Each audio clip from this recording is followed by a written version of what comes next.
Vào thời tiền sử, các vùng thảo nguyên nước Nga và Ukraine là nơi sinh sống của các bộ lạc chăn nuôi gia súc du cư không thống nhất. Cho đến thế kỷ 7 trước công nguyên, những người Scythia gốc Iran bắt đầu xâm nhập từ vùng lãnh thổ phía Bắc Biển Đen vào cận Đông. Nhà nước này chủ yếu tổ chức theo hình thức liên minh bộ lạc. Theo thời gian, lãnh thổ của nhóm người này không ngừng được mở rộng về phía Tây. Nhưng từ thế kỷ 3 trở đi, lãnh thổ của người Scythia liên tiếp bị xâm chiếm bởi những bộ lạc khác nhau như người Gót, người Hun và người Ava gốc Thổ. Đến thế kỷ 8, những bộ lạc trên được thay thế bởi tộc người vùng Scandinavia. Được biết, họ vượt biển Baltic và đến cư trú tại Đông Âu. Thủ lĩnh của tộc người này có tên là Yuzit. Vào năm 862, ông đã đưa dân tộc mình đến thành phố Novgorod trên bờ sông Volkhov. Sau đó họ đã thiết lập thủ đô tại đây và dần dần hòa trộn với người Laver, một tộc người vốn chiếm số đông dân cư tại Tây Nga. Từ thành phố Novgorod, người kế vị của Yuzit là hoàng thân Oleg đã mở rộng thêm quyền lực về phía Nam. Vào năm 882, hoàng thân Oleg dần dần nắm được quyền kiểm soát tất cả các thành phố dọc theo dòng sông Dnieper, trong đó có cả Kiev. Để có được vị trí thuận lợi hơn, ông di chuyển cả thủ phủ của mình từ Novgorod đến Kiev, và tại đây ông thành lập nên một quốc gia Kievan Rus hùng cường. Ngay lập tức, nơi đây trở thành một tuyến đường biển trung tâm giao thương buôn bán giữa hai vùng Scandinavia và Constantinople. Từ đó không những kinh tế phát triển mà cả văn hóa cũng dần được hình thành. Cụ thể là họ đã đưa một biến thể Laver của chính thống giáo Đông phương vào nước Nga, và nó đã đóng vai trò quan trọng trong việc thiết lập ra nền văn hóa Nga trong 1000 năm sau. Ngoài mặt giao thương, thủ phủ mới này cũng là một địa điểm rất thuận tiện để tiến hành một cuộc tấn công bất ngờ, mà mục tiêu lúc này của hoàng thân Oleg là thủ phủ Constantinople. Nhưng thời điểm đó, đế quốc Đông La Mã cũng đang trải qua một thời kỳ phục hồi quân sự mạnh mẽ. Để cùng nhau phát triển, Oleg ký một thỏa thuận thương mại với đế quốc Đông La Mã. Thỏa thuận này rốt cuộc cũng đã đem lại rất nhiều lợi ích cho cả hai quốc gia. Năm 912, hoàng thân Oleg băng hà và người kế vị ông là Igor. Vị vua mới này lên trị vì trên ngai vàng của nước Nga đến năm 944 thì bị ám sát. Qua một số triều đại khác, vào năm 980, chắc trai của Oleg là Vladimir Đại Đế trở thành người thống trị của một vương quốc trải dài đến tận phía nam ở Biển Đen và những vùng thấp hơn của dòng sông Volga. Cũng ở trong đời cai trị của ông, Kitô giáo đã dần phổ biến và được nhiều vùng chấp nhận. Tiếp theo người kế vị của Vladimir là Yaroslav Anh Minh. Triều đại của ông đánh dấu một thời kỳ hưng thịnh nhất của những người Kievan Rus. Trong thời gian trị vì của cha ông, Yaroslav đã đến cai trị những vùng đất ở Rostov từ năm 988 và ở Novgorod từ năm 1010. Trong thời gian ông cai trị ở Novgorod là một giai đoạn quyền lực của ông lớn mạnh nhất. Ở đây ông đã từng nổi dậy chống lại vua cha của mình. Đến năm 1015, vua cha của ông băng hà trong khi đang chuẩn bị mở một cuộc viễn chinh để chinh phục Novgorod. Khi biết được cái chết của cha mình, Yaroslav rất nhanh tiến hành mở một cuộc tấn công chống lại người Anh Vyatopod đệ nhất để giành ngôi vị ở Kiev. Ông đã đánh bại được Vyatopod và các nước đồng minh của ông ta tại trận chiến Lưu Bẹt để giành lấy danh hiệu đại vương. Nhưng vào năm 1018, Vyatopod cùng với bố vợ của ông ta là Boleslav gan dạ của Ba Lan đã mở cuộc tiến công đánh bại quân đội của Yaroslav trên một trận chiến tại sông Bu và tiến hành tấn công Yaroslav tại Kiev. Vào năm 1019, Yaroslav về tập hợp quân đội ở Novgorod đánh bật quân lính của Vyatopod tại sông Anta và một lần nữa giành lại được ngôi báu ở Kiev. Khi đã chắc chắn ngôi vị, Yaroslav liền cho soạn thảo và ban hành các điều lệ luật pháp để giúp đất nước nhanh chóng đi vào khuôn khổ. Ngoài ra, việc tích cực mở cửa thông thương liên minh với các quốc gia khác trên thế giới là một chiến lược quan trọng để giúp đất nước ổn định và phát triển. Đặc biệt là nó giúp cho Kievan Rus không bị lạc hậu so với các quốc gia láng giềng.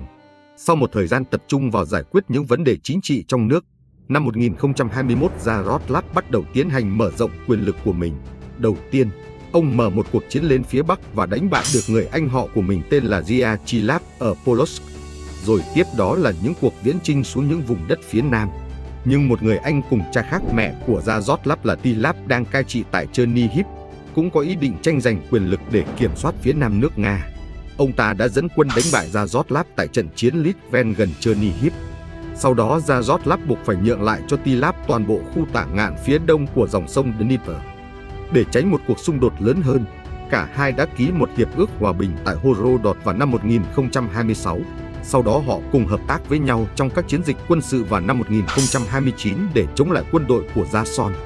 Bấy giờ Vương quốc Nga Kiev đã mở rộng đến tận dãy núi Caucasus. Năm 1030, Yaroslav đem quân chinh phục các vùng đất nằm giữa vùng hồ Peibus và biển Baltic. Sau đó ông đã cho xây dựng ở đây một thành phố mang tên Ruzhev. Tên thành phố này được mang theo tên thánh bảo hộ của Yaroslav. Ngày nay, thành phố này là Tartu ở Estonia. Năm 1031, với sự hỗ trợ của Tilav, Yaroslav đã giành lại được các thị trấn Cherven từ tay của Boleslav Gan Giả. Để kỷ niệm chiến thắng ở đây, ông cho xây dựng một thành phố mang tên mình. Vào năm 1035, sau khi Tilav qua đời, Yaroslav tiến hành thôn tính toàn bộ các vùng đất của ông ta và trở thành người thống trị của những người Nga Kiev, ngoại trừ lãnh địa Polos. Trong những năm 1038 đến 1042, Yaroslav cho tiến hành nhiều cuộc chiến tranh với Latvia và các vùng đất thuộc Baltic. Ở đó ông đã giành được nhiều thắng lợi. Dựa trên tinh thần ấy, vào năm 1043 ông tiếp tục mở một cuộc viễn chinh mới để tiến đánh Constantinople, nhưng cuối cùng cuộc viễn chinh này bị thất bại thảm hại. Sau những cuộc chinh chiến mệt mỏi, giờ đây ông bắt đầu nghĩ đến việc bảo vệ thủ phủ Kiev và những vùng đất chiếm được bằng cách là cho xây những đường biên giới phía nam dọc theo các dòng sông, cùng với nhiều tuyến thành lũy, thành quách và các đơn vị tiền đồn. Ngoài ra, ông còn lệnh cho quân đội của thành phố tham gia xây dựng một thánh đường Saint Sophia để kỷ niệm những chiến thắng của mình. Trong thời gian Yaroslav trị vì, các thành phố lớn như Kiev, Novgorod hay Chernihiv có sự biến đổi lớn lao. Ở đó ông cho xây nhiều nhà thờ và các cung điện rộng lớn. Chỉ riêng ở Kiev, đã có hơn 400 nhà thờ được xây dựng. Thêm nữa là những bức tường bao quanh một khu vực trong thành phố Kiev rộng đến 60 ha. Bức tường này được chạy suốt qua các cổng vàng, cổng Ba Lan và cổng Do Thái. Trong thời gian trị vì kéo dài của Yaroslav, Nga Kiev đã đạt đến đỉnh cao cả về văn hóa lẫn sức mạnh quân sự. Thế nhưng, với ánh hào quang và di sản mà ông để lại là quá lớn, nó dường như gây ra áp lực cho những người kế vị. Sau sự ra đi đầy nuối tiếc của Yaroslav thông thái vào ngày 20 tháng 2 năm 1054 tại Kiev, đất nước đã đi xuống về mọi mặt. Cuối thế kỷ 11, một bộ tộc người Kipchak trở thành lực lượng thống trị tại các vùng thảo nguyên phương Nam giáp với Nga. Ở đó họ lập ra một nhà nước du mục tại các thảo nguyên dọc theo Biển Đen, và mục tiêu kế tiếp không ngoài nơi nào khác đó chính là Kievan Rus. Người Kipchak sau đó nhiều lần mở các cuộc tiến công nhắm thẳng vào thủ phủ Kiev. Nơi đây vốn chỉ cách một ngày đường với thảo nguyên, vì vậy việc trấn thủ dường như là rất khó khăn. Các cuộc tấn công của người du mục đã khiến một làn sóng lớn người Slav tràn vào trong các vùng rừng rậm phía Bắc. Vào thời điểm đó, trong nội bộ nước Kievan Rus còn xảy ra cuộc tranh giành giữa những thành viên trong gia đình. Cuối cùng đất nước bị chia ra làm hai phần là vùng Vladimir Suza ở phía đông bắc và Halivonia ở phía tây nam. Với tình trạng chắp vá của nước Kievan Rus trong thế kỷ 13, người Mông Cổ dưới triều đại của Thành Cát Tư Hãn hiện thế lực đang bành trướng khắp Đông Á. Để mở rộng thế lực về phía Tây và phát triển giao lưu buôn bán, Thành Cát Tư Hãn và Tốc Bất Đài đã dẫn hai cánh quân đi về phía Tây. Trong đó cánh 2 vạn quân do Tốc Bất Đài và Chiết Biệt chỉ huy hành quân qua dãy núi Caucasus. Đến sông Cao Ca thì bị chặn lại bởi 8 vạn quân của người Nga Kiev. Tuy số lượng áp đảo nhưng với sự phối hợp kém cỏi và thiếu tính đoàn kết của các vương công Nga, Tốc Bất Đài đã đánh tan đội quân Nga Kiev tại sông Cao Ca vào năm 1223. Quân Mông Cổ sau đó tiếp tục càn quét lãnh thổ Nga và chỉ chịu dừng lại sau trận ở eo sông Samaza. Về phần các vương công Nga, họ choáng ngợp trước sức mạnh của người Mông nên phải đề nghị cầu hòa. Tốc Bất Đài cũng chịu thiệt hại nặng nề đành chấp nhận cho rút quân về nước. Nhưng người Mông một lần nữa trở lại vào năm 1237 dưới sự chỉ huy của Bạt Đô. Họ chinh phục hoàn toàn Volga Bulga và Nga Kiev vào năm 1240. Mông Cổ đi đến đâu đều cướp phá và đốt tất cả các thành phố chính của người Nga. Cuộc xâm lược kéo dài đến năm 1242 và là một đòn giáng mạnh vào các xứ Nga. Phải mất gần 100 năm thì Nga mới phục hồi hoàn toàn sau các hư hại do quân đội Mông Cổ gây ra. Năm 1243, thân vương Yaroslav đệ nhị của thành Vladimir được người Mông Cổ tin tưởng giao cho việc cai trị xứ Nga, rồi Bạt Đô cho quân đội thường trực rút về nước. Đến ngày các khoản cống nạp được gửi tới thủ đô Sare của Hán Quốc Kim Chướng. Nhưng nếu người Nga không chịu cống nạp hoặc nổi dậy chống lại thì lập tức quân đội Mông Cổ sẽ được huy động đến để đàn áp. Dưới ách đô hộ của Mông Cổ, nó ảnh hưởng nhiều tới người Nga trong các lĩnh vực như mạng lưới thư tín, hệ thống thuế, và đặc biệt là trong lĩnh vực quân sự họ học được cách tổ chức và chiến thuật của người Mông. Dẫu vậy, những thiệt hại về mặt kinh tế sau cuộc xâm lược để lại là rất lớn. Ở một diễn biến khác, sau khi các vùng phía đông bắc của nước Nga bị quân Mông Cổ làm cho kiệt quệ, thì các thành phố Novgorod và Kop là những điểm yếu để cho quân Đức và Thụy Điển dễ dàng tấn công. Năm 1238, Thụy Điển nhận được sự cho phép của giáo hoàng ở Rome để tiến hành mở một cuộc thập tự chinh chống lại thành phố Novgorod. Vào năm 1239, Đức và Thụy Điển bắt đầu đàm phán để cùng lên kế hoạch cho chiến dịch xâm lược. Trong khi Thụy Điển sẽ chuẩn bị tấn công nước Nga từ phía bắc bằng đường thủy trên dòng sông Neva, thì quân Đức sẽ ào vào thành phố Kop. Vào mùa hè năm 1240, đội quân Thụy Điển đã tràn sang bằng các tàu chiến trên dòng sông Neva. Sau đó họ dừng đội hình lại ở cửa sông Iroza. Đội quân này có kế hoạch chiếm cứ hồ Ladoga và sau đó đánh thẳng vào thành phố Novgorod. Trong khi đó ở Novgorod, Thái tử Alexander Nevsky quyết định tấn công quân địch với chiến thuật bất ngờ. Ông dẫn quân đội của mình tấn công doanh trại của địch hiện đang đóng tại cửa sông Iroza. Cuộc tấn công bất ngờ này đã làm cho quân Thụy Điển trở tay không kịp. Cuối cùng, các tàn binh Thụy Điển buộc phải tháo chạy trên các chiến thuyền tạm bợ. Vào năm 1242, quân Đức tổ chức xâm lược, nhưng bị Thái tử Alexander Nevsky đánh bại trên hồ đóng băng Tê-sút.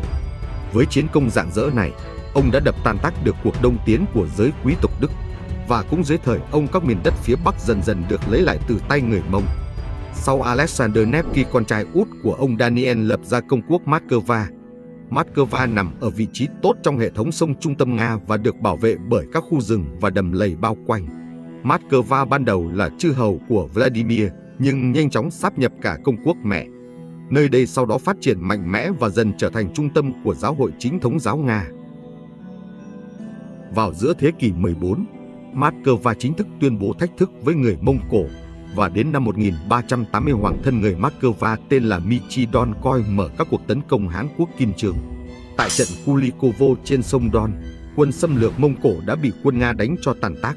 Mặc dù chiến thắng nhọc nhằn này không chấm dứt được ách thống trị của người Mông đối với Nga, nhưng vai trò thủ lĩnh của Moscow tại Nga từ đó đã được thiết lập vững chắc và họ dần dần thoát khỏi sự kèm cặp của người Hán quốc Kim Chương. Lãnh thổ của họ giờ đây đã được mở rộng ra nhiều hơn trước bằng cách thông qua mua bán, chiến tranh và hôn nhân. Trái ngược với sự ổn định và đoàn kết của Đại công quốc Moscow, thì Hán quốc Kim Chương lại bị chia rẽ bởi nội chiến và sau đó nó tan rã thành nhiều Hán quốc khác nhau, trong đó trộn lẫn bởi nhiều bộ lạc nên trên sử liệu thường gọi chung họ là người Takta. Đến giữa thế kỷ 15, các đại công tước Moscow tiến hành tập hợp các vùng đất Nga để tăng dân cư và tài sản. Người thi hành thành công nhất chính sách này là Ivan Đệ Tam. Bởi những thành công đó, ông được xem như người đặt nền móng cho nhà nước dân tộc Nga. Để mở rộng lãnh thổ, cũng như để bảo vệ công quốc Moscow của mình, Ivan cạnh tranh cùng kẻ thù hùng mạnh ở phía Tây Bắc là Đại công quốc Litva để giành quyền kiểm soát một số vùng ở thượng nguồn sông Dnieper và sông Oka. Tiếp đó là với Cộng hòa Novgorod, rồi đến công quốc Kop. Kết quả là Đại công quốc Moscow diện tích dưới thời của Ivan Đệ Tam đã tăng lên đáng kể. Để thể hiện quyền lực và sức mạnh, ông tuyên bố chủ quyền tuyệt đối trước các Hán quốc và từ chối cống nộp tiếp cho người Takta. Sự phát triển quyền lực tuyệt đối lên tới đỉnh điểm trong thời kỳ cầm quyền của Ivan Đệ Tứ, hay còn gọi là Ivan Bảo Chúa.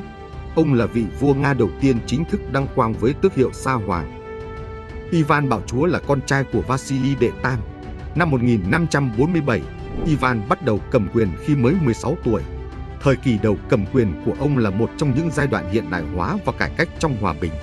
Ông đã xem xét lại các điều luật, thành lập một quân đội thường trực, thành lập nghị viện Nga đầu tiên cho các tiểu quốc phong kiến. Giáo hội cũng được thống nhất các lễ nghi và ban hành những quy định giáo hội trong toàn bộ nước Nga.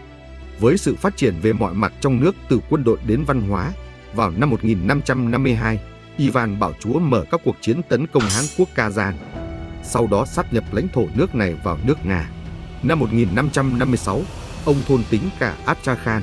Để kỷ niệm cho những chiến công lớn lao đó, ông cho xây dựng Đại giáo đường Thánh Basil tại Moscow.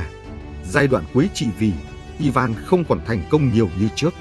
Trong hàng chục năm, cuộc chiến tranh Livonia kéo dài. Nước Nga bị thiệt hại cả về kinh tế và quân sự trong khi không giành được thêm một lãnh thổ nào ở phía Tây. Khi đó ở phía Đông lợi dụng cấu trúc chính trị lỏng lẻo của người Takta. Năm 1580, Nga đã mở cuộc tấn công vào những vùng Siberia và chinh phục được một phần lãnh thổ rộng lớn. Song cuộc chinh phục Siberia của Nga vẫn diễn ra đến thế kỷ 17. Năm 1584, Ivan Bạo Chúa băng hà. Đến đời con trai ông là Rhodo đệ nhất trị vì không có người nối dõi. Kéo theo sau đó là một giai đoạn nội chiến và can thiệp từ nước ngoài, nó đã mở ra một thời kỳ loạn lạc kéo dài trong nước Nga. Trước tiên là cuộc tấn công của liên bang Ba Lan và Litva, kèm với sự phong tỏa đường thương mại trên biển của người Thụy Điển và Ba Lan làm cho giá lương thực trong nước tăng gấp 10 lần. Sau đó lần lượt là các cuộc xâm lược của người Tác-ta tiến hành tàn phá nước Nga. Ngoài ra, bệnh dịch, thiên tai đã giết hại hàng ngàn người mỗi ngày ở các thành phố lớn như Moscow, Novgorod. Trong những năm 1601 đến 1603, đất nước còn phải trải qua các mùa đông lạnh giá, làm mùa màng thất bát dẫn tới nạn đói Nga kéo dài. Từ những vấn đề bên trong lẫn các cuộc can thiệp từ bên ngoài, nó khiến cho đất nước chao đảo và dần dần đi tới bờ vực vong quốc.